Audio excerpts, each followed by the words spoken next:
Welcome to Hip Hop Week. If you love hip hop, put your hands together.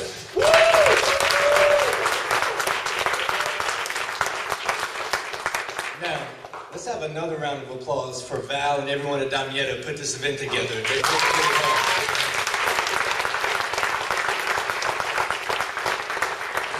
Because I teach the hip-hop class here, people come up to me and say, "Great work, Dr. Snyder." I'm like, "Hey, I didn't do it. This is the lady right here. She worked really hard." And Damietta, they did all the hard work. I just teach the class. So thank you to Damietta. Now, in my opinion, it would be a bad look to start off Hip-Hop Week and not acknowledge what today is.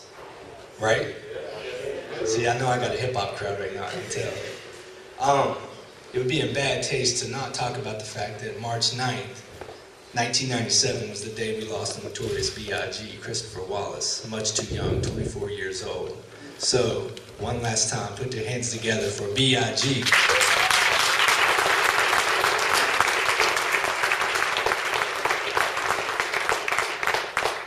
Biggie Smalls is the illest. All right, now to get serious. It is a great honor for me to be to introduce our keynote speaker tonight, a founding father of hip-hop culture. There's no disputing the fact that if there was a hip-hop Mount Rushmore, this man right here would be right in the middle of it. He would be there with Africa Bambaataa, DJ Kool Herc, and a couple others.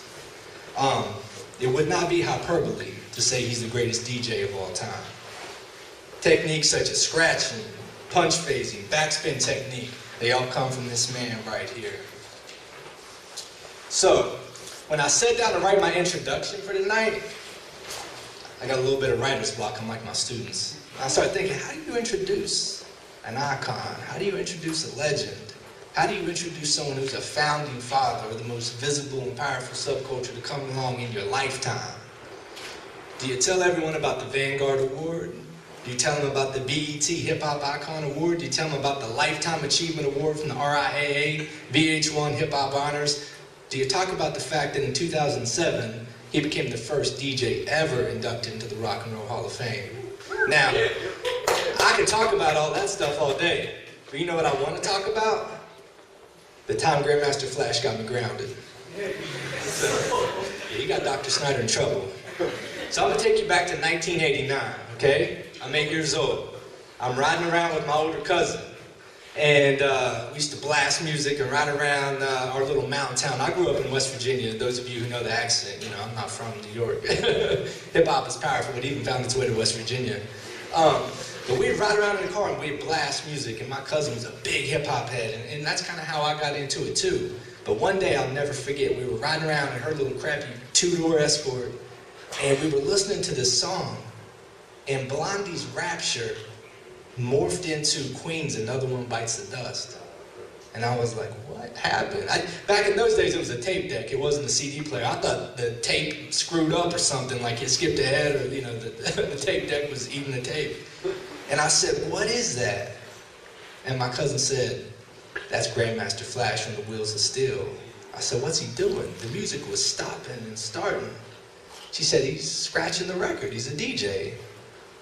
And for a kid who lived in West Virginia, I'd never seen anyone scratch a record on purpose before, and I never heard it sound so beautiful. So, I have to be honest. I know this sounds corny, I know this sounds like over melodramatic, and it kind of is. I'm that kind of person. But man, I was different from that day forward, I think. No words, just music, just a vibe, and it spoke to me. In fact, it spoke to me to the point to where when I got home from this little car trip, you know what I did, right? I went to my mom's record player. And I got out the first record I could find. She was in the kitchen making supper, and I didn't think she was paying attention. I put the record on, it was that Kenny Rogers joint, Dolly Parton, you know, the islands in the stream, Let me tell you, this is off the script. When Praz and ODB and Maya did Gato Superstar, I had flashbacks of the beating I got for what I done. So I put on Kenny and Dolly. And my mom's hearing the record, she's thinking, oh, I'm 8 years old at the time. My mom's thinking, oh, my son's playing Kenny Rogers. You know, little Appalachian stay-at-home mom. Islands in the stream, that is why. She was not a fan of my technique. She came in and beat me silly. So I talked to my mom on the phone last night, and I told her I was going to introduce our keynote speaker. And you know what she said to me? She said, "It's good that you finally met up face to face with this man. You tell him he owes me a Kenny Rogers record." Now look, y'all didn't come to hear me speak tonight, am I right about that? Let's talk about the one and only Grandmaster Flash. Put your hands together.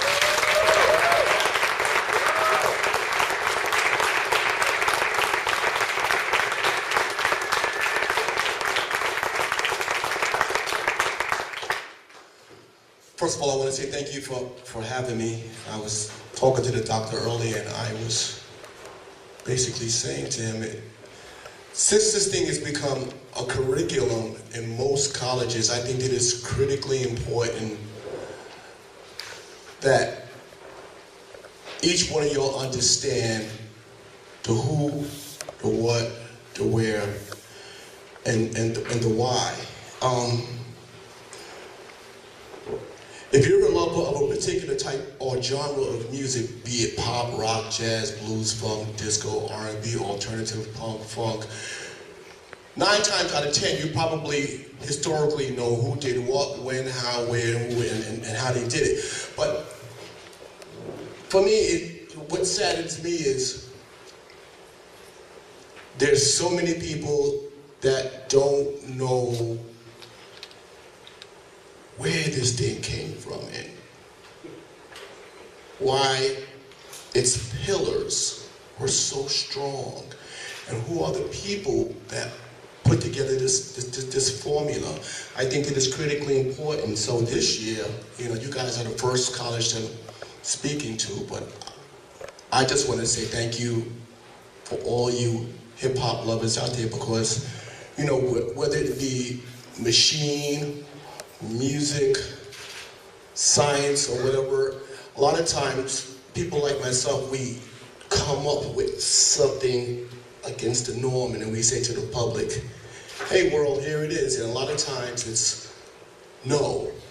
For me, it wasn't, we don't like that, it was,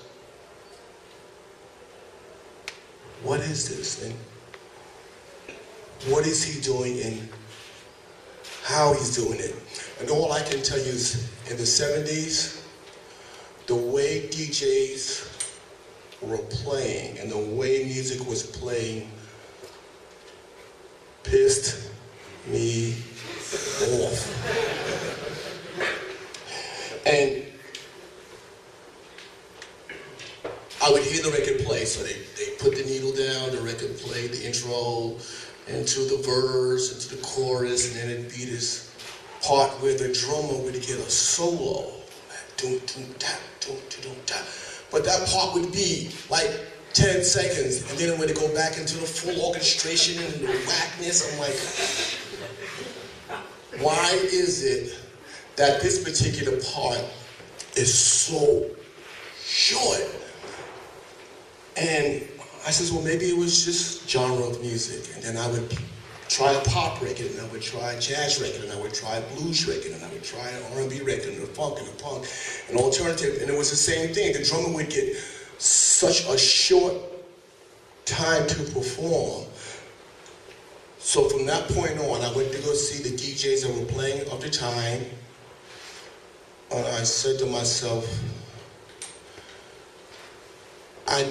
I need to figure out a way to take that teeny tiny part that's 10 seconds and make that 10 minutes. And that's when I took my teenage years, about 4 or 5 years, and I just kind of didn't do what normal teenagers do.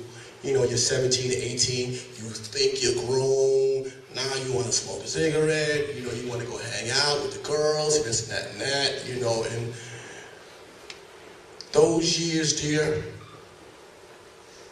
I said to myself, I need to figure out why I don't like the way music's being played. And from that point on is where I came up with a way to play music and make the actual source like the controller.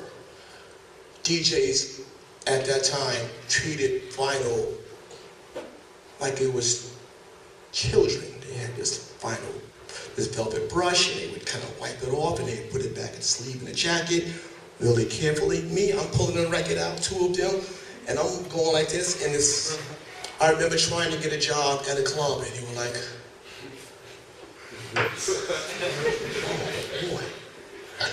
oh boy. Flash, man, if I let you on for a few minutes, man, I'm gonna get fired, man. They're saying you ruined the records and you putting your fingertips all over it. And it wasn't until the mid-70s, a guy by the name of Reggie Wells, from this club called 371, he let me get on. And I tell you, I was like, y'all shouldn't have done that. And from that point on, that became the way. So all the DJs that were playing the way that they were playing had to totally retool. I got ridiculed, hated, disrespected, challenged, but never in my wildest dreams did I think that this would become the way for DJs to play, for producers to sample, to go into the studio, to create these music beds so that the rapper can tell the story. So, all I can say is, I was in the moment of frustration, and when I finally came up with this system, it's 40 plus years later now, and every place that I go, and I'm blessed to go to almost every free country in the world to this day, and every place that I walk into where they're playing music and I watch the DJ go like that, I can almost shed a tear, because in my teens, when I came up with it and nobody would dance to it because they were so busy trying to push past the ropes and ask how is he doing it, and why is the record going counterclockwise, and why is he moving the record in a backward and forward motion, why is he doing that? Because the thing was, I took the drummer from a pop record, from a jazz record, from a funk record, to a blues record, to an R&B record, to a punk record, to a funk record, to a Caribbean record, and I just connected one behind another to the beat. And I said to myself, I'm gonna get the part rocking with all this drum beats playing simultaneously connected to the beat. I'm gonna get the crowd crazy. They were quiet, just like this. Tell you, scared the life out of me. I went home and I cried.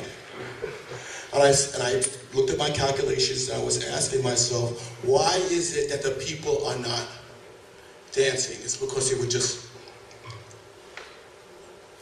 wondering how I did it. So with that being the building blocks of laying the bed so that rappers can tell their story, that's why I'm here. And I want to say, thank you for coming out tonight. Ask me questions. Let's go.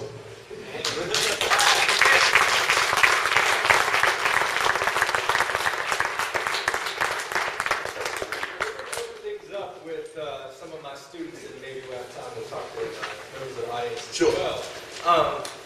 When I call your name, just go ahead and stand up and read your question. Where is Aaron? Aaron, kick this off for us. So back in the day, juniors had to dig through crates to find obscure records. Today, you can buy computer softwares that make crate digging unnecessary. Can you give us your take on both the limitations and benefits of DJing digitally? Okay. When you had to find duplicate copies of the same record, like for me sometimes, like if I was looking for Apache, let's just say I had 2 copies of Apache, then one, it sounded like because I played it so much. So now I had to go find a new one. I had to scour the city, scour the country call overseas to try to find another copy. It's almost like going to school. Like, coming up at that time, you had to know who Queen was. You had to know who Thin Lizzy was. You had to know who Sly and the Family Stone was. You had to know who Michael Jackson was. You had to know your different genres of music. So, in finding that break was like a professor teaching you what you need to know before you graduate. So for us to have to go through record stores and digging, I went through Salvation Armies trying to find, going in the back, asking them, do they have any records in the back, and just going through trying to find that second copy. So it's almost like going to school. Now, in my opinion, I think it's too easy. It's almost like the professor teaching you 5 courses, but you skip 5 in 1. And then you graduate. And then you run up to a situation where somebody says, so, 5 in 1.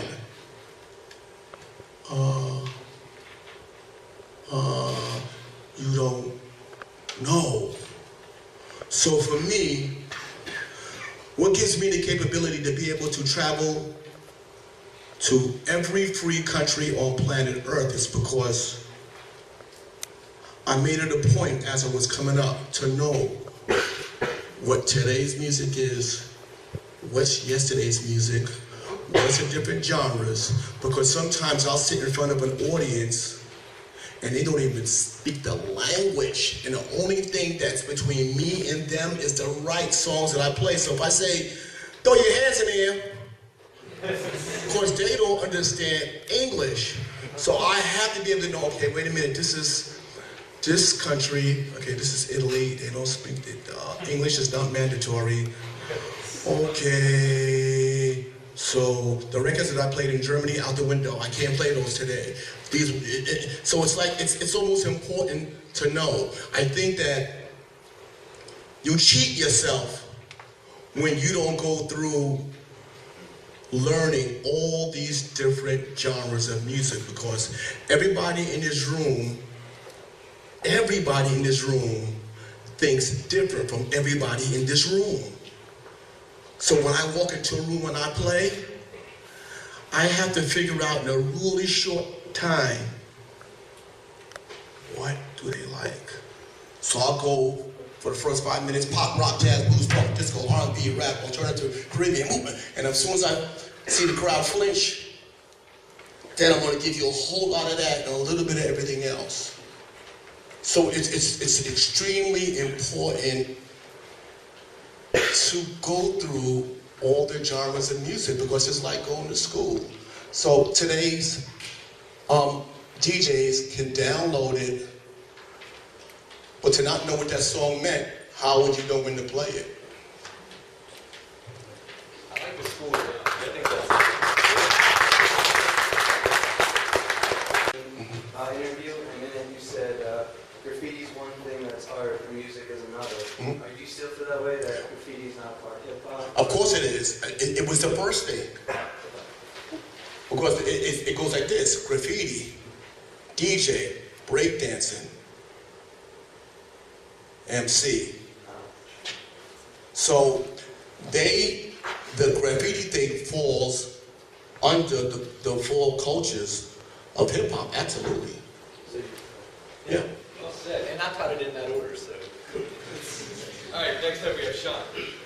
So we all know that hip hop is competitive, and many contemporary listeners are aware of rap battles between famous rappers such as Tupac, Biggie, or Nas and Jay-Z. However, in your 2008 memoir, you discussed DJ rivalries. One example was you and DJ Kool Herc. Can you talk a little bit more about the competitive spirit of DJ? Okay, now me and Kool Herc never had a chance to play, but I have to say, my father was my biggest inspiration when it comes to playing records. But when I seen Kool Herc play, I said to myself, this is really cool. I'd like to do something like this. He was one of the DJs that I did admire. So hip-hop on a whole is competitive, but at the same time, my biggest competition has and always will be you. I'm blessed to go to every country, like I said, and every night is a challenge of the people.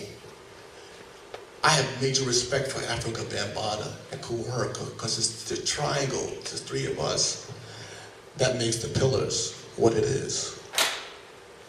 You may have guessed.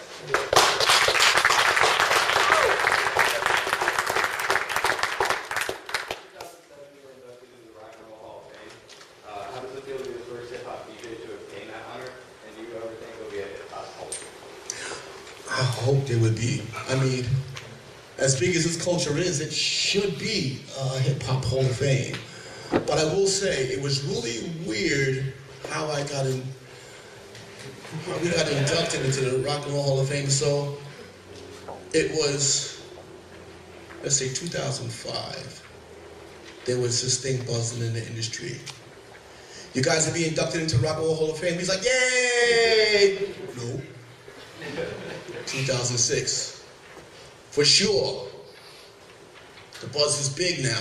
You guys are going to be inducted into Rock and Roll Hall of Fame. We was like, yeah, we going in. Yeah. 2007. Somebody got my phone number to my private back phone, the number that nobody has. This was a Sunday. And he called me up and he says his name and he says, tomorrow you will be on every news channel around the world, CNN, this and that, and that. You're being inducted into Rock and Roll Hall of Fame on Mondays. So I'm looking on my phone, I'm like, where's this idiot on my phone? Let me get my number. And he's saying, the board voted you in. We know you don't believe it by, your tone in your voice. And I'm like, yeah, okay, thank you very much. And I gotta tell you, from 5:30 in the morning till noon, my phone was ringing. Turn on CNN, turn on this, turn on that, turn on this, turn on that, turn. Whoa. And I looked at that as an honor for hip hop, because in my set, I play rock and I play all these different genres of music, but I looked at the Rock and Roll Hall of Fame as this place that probably was like, we ain't effing with them guys. we ain't gonna do them guys right there. So I in my thinking, I said I was probably one of the few corporations that would not, because we had been, VH1, ASCAP, like all of them had embraced us. But that one company, I don't think so. So when that happened, and then to go in there with the people that we went in with, Van Halen, Patty, and to meet all these people in the audience, some of them were the greatest keyboard players, the greatest bass players, the greatest drum players, the greatest singers. And I was going in there with my turntable. I'm like, yeah, this is great. So to be in company with all these powerful people that I grew up with, I gotta tell you, that was like the ultimate honor. And it was just the one major musical corporation that I thought would just pass us up. So for them to take us in, I gotta tell you, that took us to a whole other level. Now, tell them, just in case they don't know, who inducted you guys? Now this was the kicker, because they were scrambling trying to find a few people, and they said this person, that person, Jay-Z, this, that. I'm like, okay, yeah, Jay-Z ain't coming. And he ain't coming, he's got too much stuff to be doing. So I see this fair-skinned guy in the corner holding this black. Hey, Jay-Z, what's up? He said, come on, man. I'm getting ready to induct you in. I'm like, yeah, baby. This is a good look. You know, so he's sitting there looking at this BlackBerry because he's studying his words. I'm like, he's going to really do this.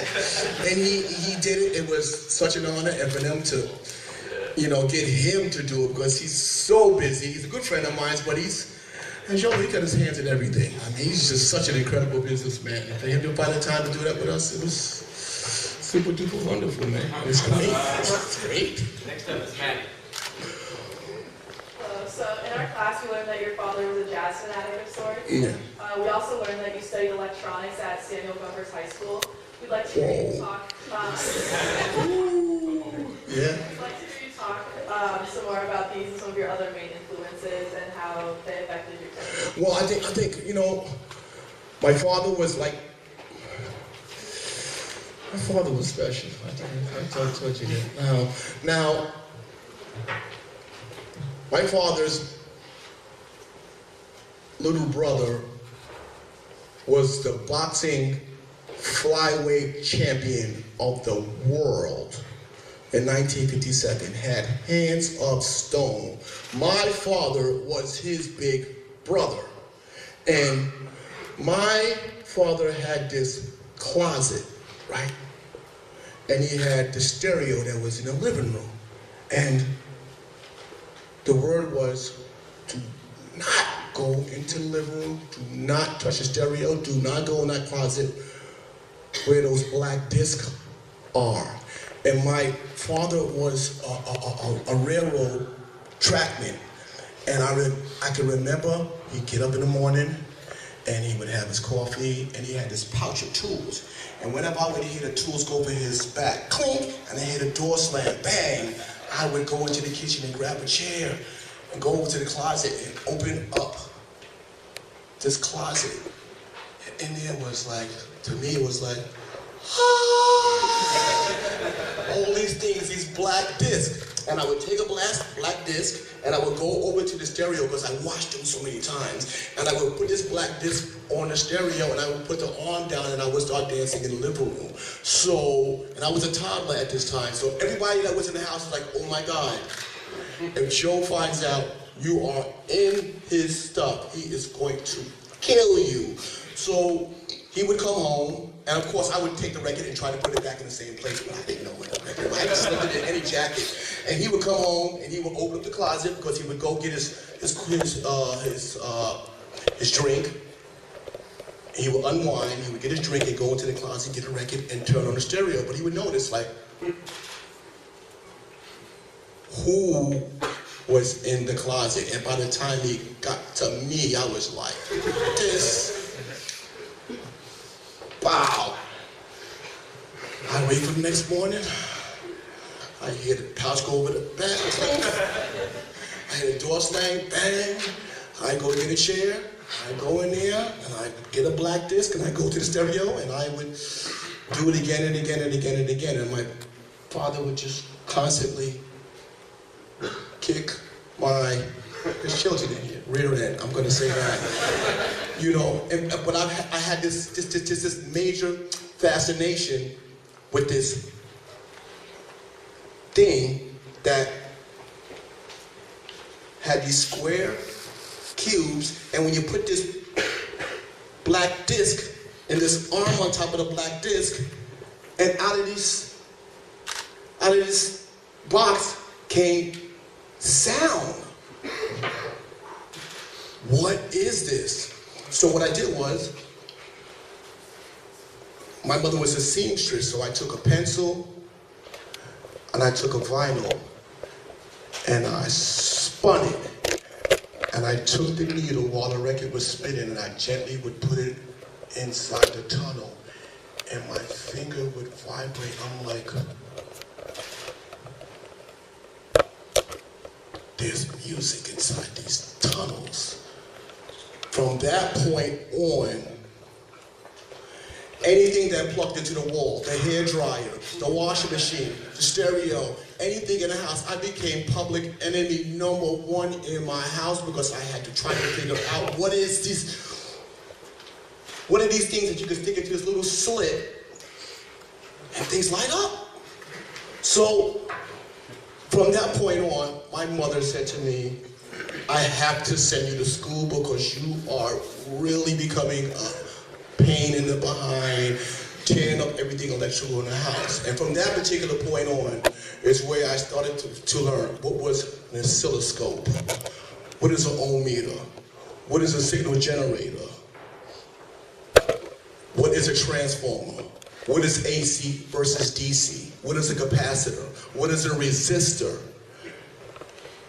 Now, all these tools started to make sense with all the screwing up that I was doing years ago. When I was finally able to just look at a turntable and figure out its inner workings. And I never forget, for our closing for the school I was going in, we had to build an amplifier. So once I figured that part out, and then figured out the turntable, by the time I was going in the street and seeing DJs playing, I was just totally disgusted. It's time to go in the room and do something. So Samuel Gompers and my father played a major role in me doing what I did. Flash, I have to say, my mom wasn't a featherweight champion, but she liked Kenny Rogers. I'm sure you got it. All right, next up is Austin. All right, so today most hip-hop scholars consider DJ Kool Herc, African Bambaataa, and yourself as the founding fathers of hip-hop. And can you talk to us about the point in your life when you suddenly realized that you were a pioneer of one of the most visible and powerful subcultures in American history? When did it hit you?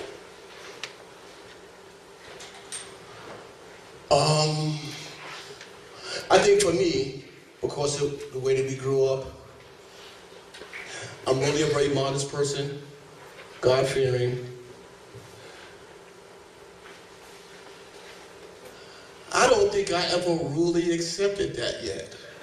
You know, it's just that I created something that the world is doing, and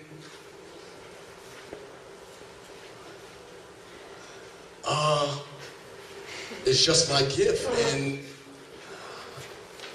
I don't do cartwheels, it's just a wonderful feeling that knowing that I did this, all the beatings, all the tearing up of the electrical equipment in the house, and tearing up the records and doing all that, and finally being able to come together and put this system together, and to watch DJs do this thing now. I think I just get amazed still. I don't know if I fully accept it.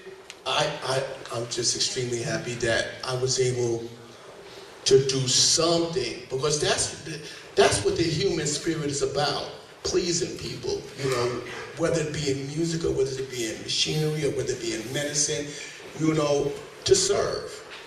So I look at myself as a servant, and every time I see someone doing what they're doing and they rocking the house, I'm like, yeah.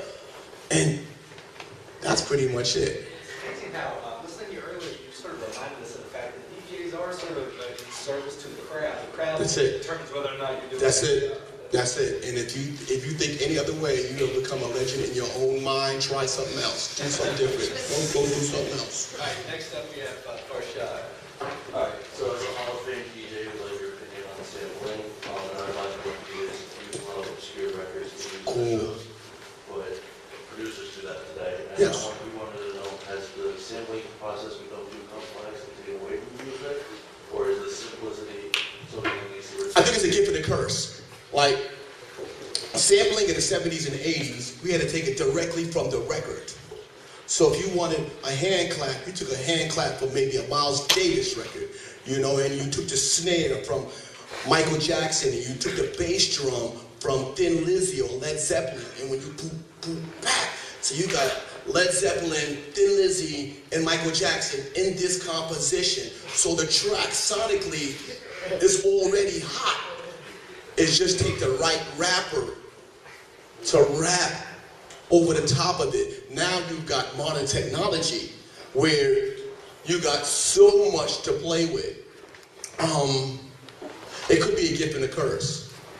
Like for me, in my studio, I've got 11 terabytes worth of sounds, and I've been collecting sounds forever, so I got too much sounds. But I do know the value of a Led Zeppelin bass drum, and I might layer that with a new bass drum, EQ it. You're gonna already like it, and you ain't gonna even know why.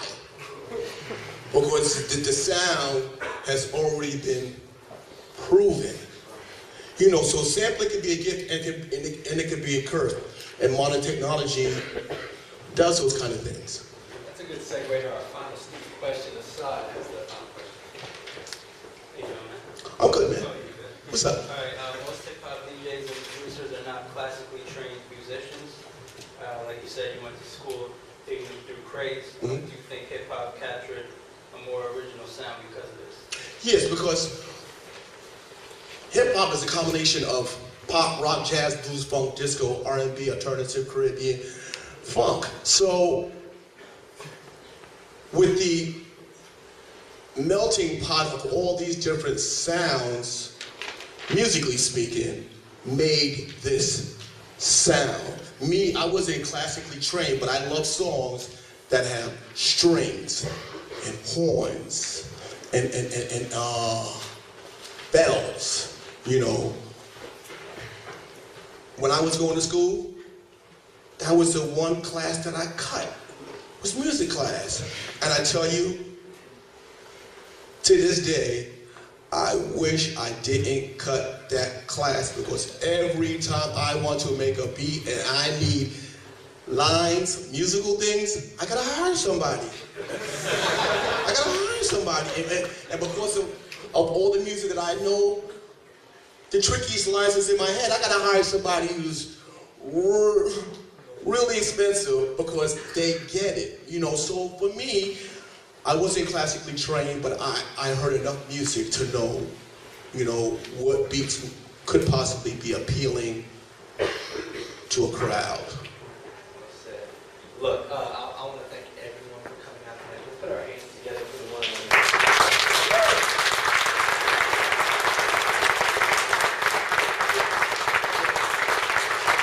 Okay, so we're gonna do now. Now, there were some questions that came from the pages. Ask me some questions, a few. I got a long ride back to New York. I'll help you. Right here. Yeah, so how I see hip hop today, I feel like it strayed so far from like the initial creation.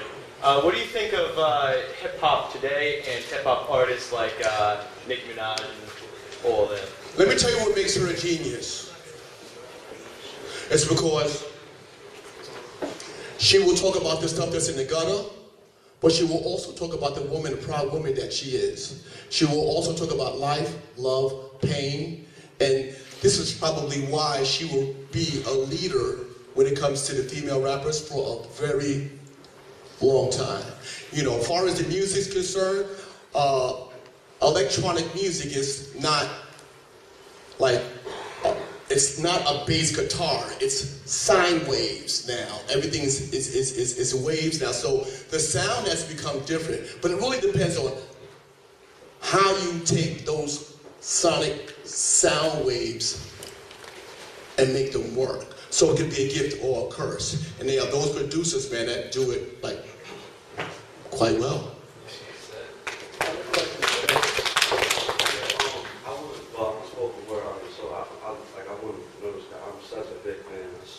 Thank you.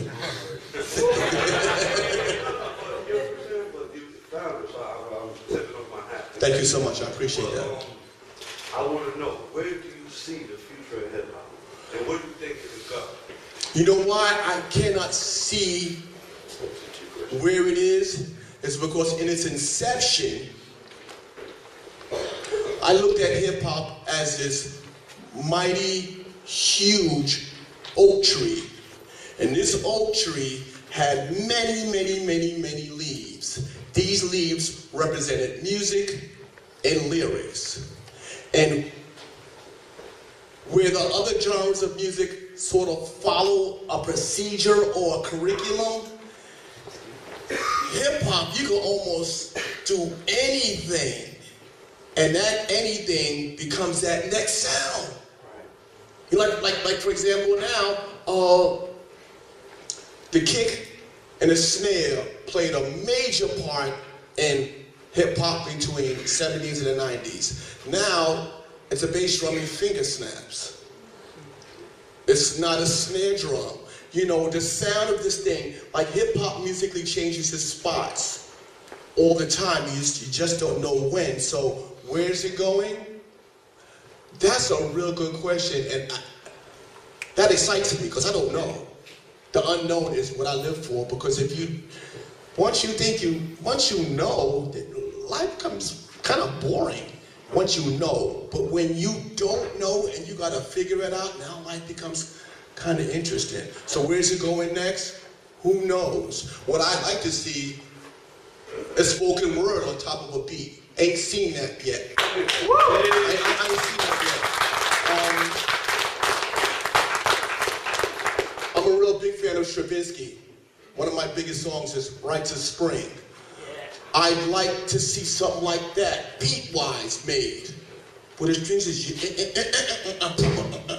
like so like that. There's so many things that haven't been done yet, and that's what the beauty of hip hop is. Is why it touches so many people, where all the other genres have to follow a protocol. We don't follow no protocol. We just lyrically, musically, we do not follow a protocol. So that means that we get to touch blacks, whites, foreigners, Americans, around the whole planet. Where's it going tomorrow? I don't have a clue, and I love the fact that I don't know.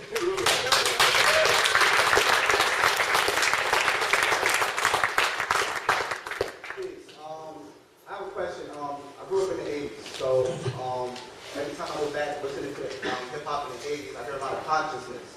Now, do you think that has been lost, and do you think it's coming back now in today's, with today's younger artists? Okay, this is what you guys have to realize. I said a little while ago that hip-hop changes its spots. It changes its hue, it changes its saturation, it changes lyrically, musically, it changes. If you guys want this to be conscious, driven raps, then guess what? You gotta ask for it, because guess what? We do not live. I won't be able to pay my bills. I won't be able to do nothing if you guys ain't buying into me. So the way that I see it, if there isn't enough of this or if there isn't enough of that, it's because this is the way you guys are asking for it. But it's really you guys that have the power. That's the way that it works. And when you think for 2 seconds that that's not the fact, then you are really hurting yourself. So if there's not enough conscious rap, there has to be more people to ask for it. And that's you the people. This hip-hop thing is a people music. This is what makes it so powerful. It's a people music. So that's my answer. Question over here. How you doing, Flash? Yeah. I grew up with you in the Bronx. All right. Watched you in Pope Park, Oh. St. James. Okay. All right. Just want to ask, you got a lot of young people out here. I just want you to break it down to them. A couple of DJs, I'm going to give you a couple names I'm sure you heard of. DJ Good Time from Yonkers. Yes, I know. Benitez. I don't know. Jelly Bean Benitez? Oh, Benitez, of course. Jelly Bean. I call him Jelly Bean. I don't know Jelly Bean. I call him Jelly Bean. I know by his first name. Yeah. And you're a master of the beats. And he's a big mix master. Okay. He's the underground. It's still a beat. Funhouse. Still a beat. The beat is the beat. Different sound, right? Yeah. Okay, so you got the underground, the house music, and then you got the hip hop. Which is pop, rock, jazz, blues, funk, disco, R&B, Caribbean funk, underground, commercial, the whole thing. The whole rap there. So I get everybody in the room. That's what I'm going for. That's right, with Tracy. Wild Stop. Okay. Okay? Okay. New York City Breakers. You know. So what's your question? Well, I'm just saying, as far as with you and your music and Goody, okay, Good Times, okay, it's the same as when you're playing, and Benitez is playing the house music, which is a little variation different, right? Okay, I said this earlier when I was eating dinner with you guys. To me, I hate charts. The funk chart, the R&B, the disco, the rock chart. It's that when I was doing this thing, when I was coming up with this system, I didn't give a damn about that. It was just hot music is just hot music. It could be 95 beats per minute, it could be 125. Hot tracks is just hot tracks. That's it. So that's it. I mean, that's what I do. I'll play that track that's 113 Willis, man. It's all good. Okay. One question. Thank you. As someone who's seen DJing from basically his origins, then you can call you the creator of Thank you. DJ mixing. From seeing it from then to what it is now, what would you suggest to people who want to be a DJ? Like, what the value is of looking back, looking forward is, and how to make a good mix of that to make yourself a better. This is what I did. Once I took the couple of years to come up with the system, I said to myself, I'm going to conquer my block.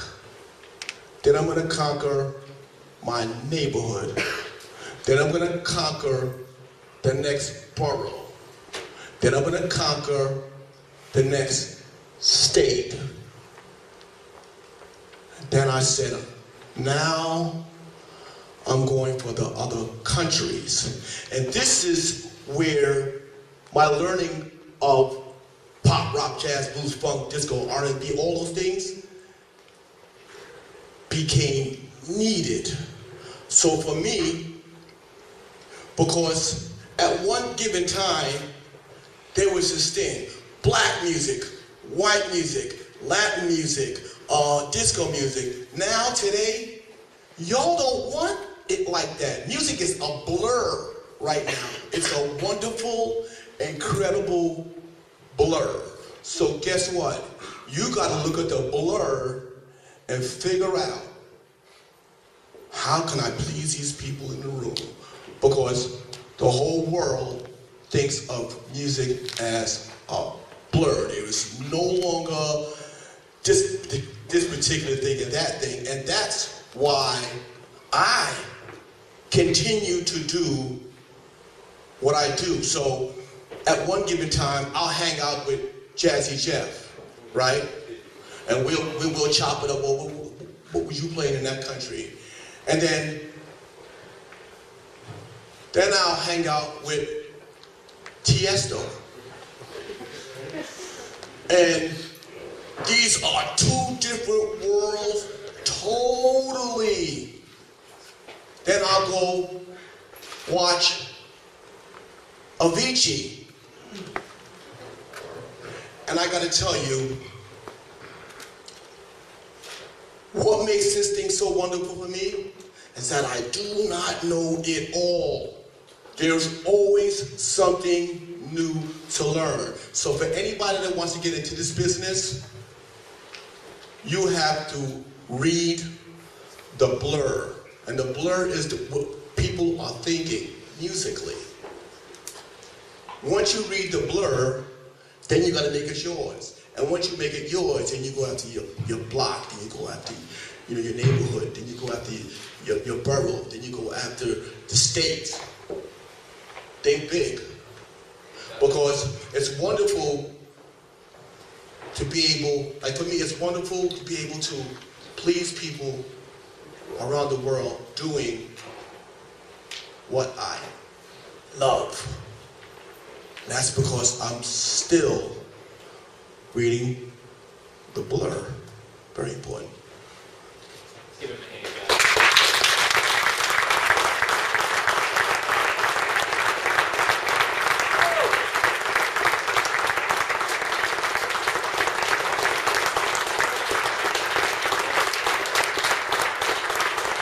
So I was talking, what's your name, man? Austin. So I was talking to Austin earlier, and I'm saying, I don't care if it's music or it's machinery or it's medicine, or don't let nobody tell you that 1 and 1 could sometimes equal 3 because it could. Sometimes you could squeeze a square peg into a round hole, and many people will say, that's stupid. You shouldn't try to do that. Somebody in this room can be the next person to serve the world with what's going on inside your head. Don't let anybody tell you that you can't. And even if they ridicule you, faith, believe. Good night.